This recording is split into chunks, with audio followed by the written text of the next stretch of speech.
Hey guys, it's Dr. Melanie. Today we are diving deep into a topic that many dog owners find frustrating and overwhelming: aggression towards other dogs. Whether it's at doggy daycare, at home, between family dogs, on walks or dog parks, recent studies have shown that aggression can feel rewarding and even develop into an addiction. I will also talk about the effects of food versus electrical shocks on stopping aggression. And if you feel stuck in your dog's aggression rehabilitation, you don't want to miss this. Keep watching.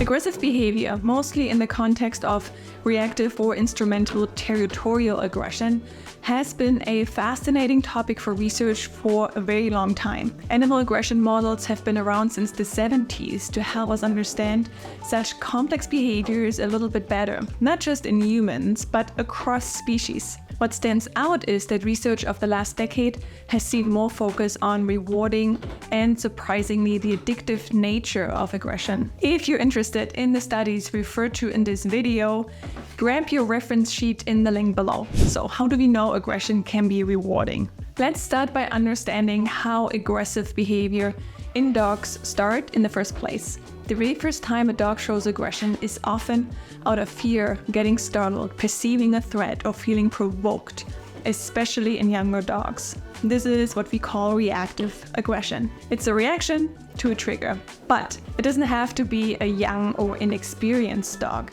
Even a non-aggressive dog can develop aggression if repeatedly exposed to threatening situations. This is important for trainers who like to bring their non-aggressive dogs to training sessions. Watch out for the shifts in your dog's attitude. It happens more often than not that a non-aggressive dog becomes aggressive over time because this dog was put in such conflicting situations repeatedly. Studies at the National Institute of Health and the University of Washington exposed submissive mice to intruder mice, meaning non-aggressive mice were just hanging out in their home cage, and another mouse was put in the same territory. Even though these first submissive mice weren't aggressive at first, over time about half of them started to engage in aggression. Say you see an established aggressive behavior in your dog. How do you know that it feels rewarding? To research this, scientists designed specific environments where fights or aggression were triggered.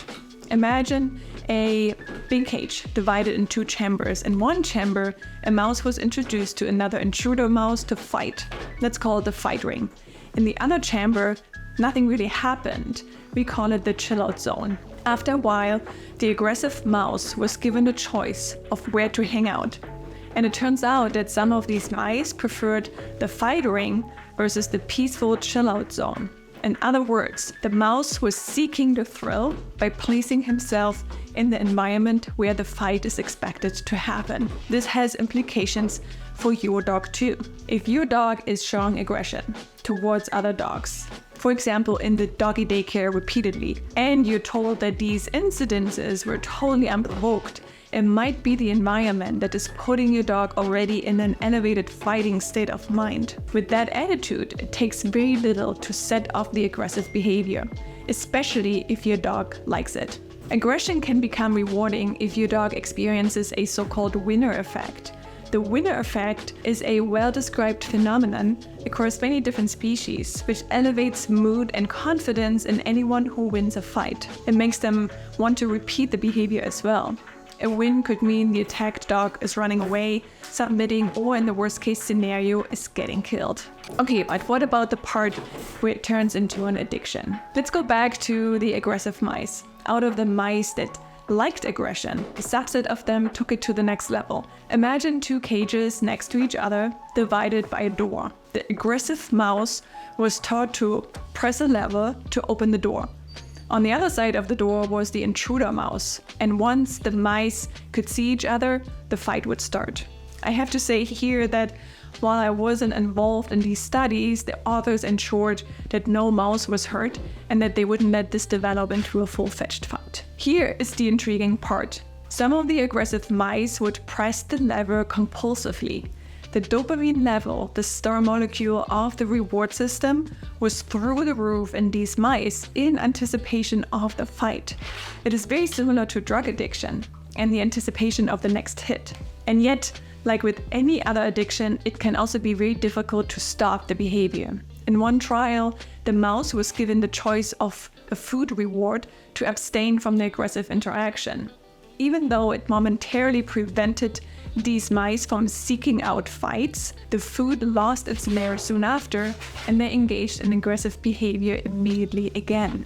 So food was not powerful enough to stop the aggression. In another trial, mice were punished for engaging in aggressive behaviors by receiving an electrical foot shock. Here, these mice stopped being aggressive but relapsed after a short period of time. They happily started fights again despite the previous painful consequences.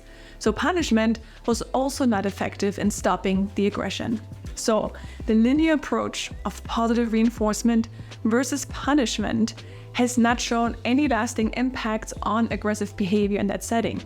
It's worth noting that dogs living in some same household, dogs that go to doggy daycare or dog parks are more likely to develop such persistent and potentially rewarding aggressive behavior. There's usually no leash to block the behavior, and the environment is potentially priming them for it already. So what does this all mean?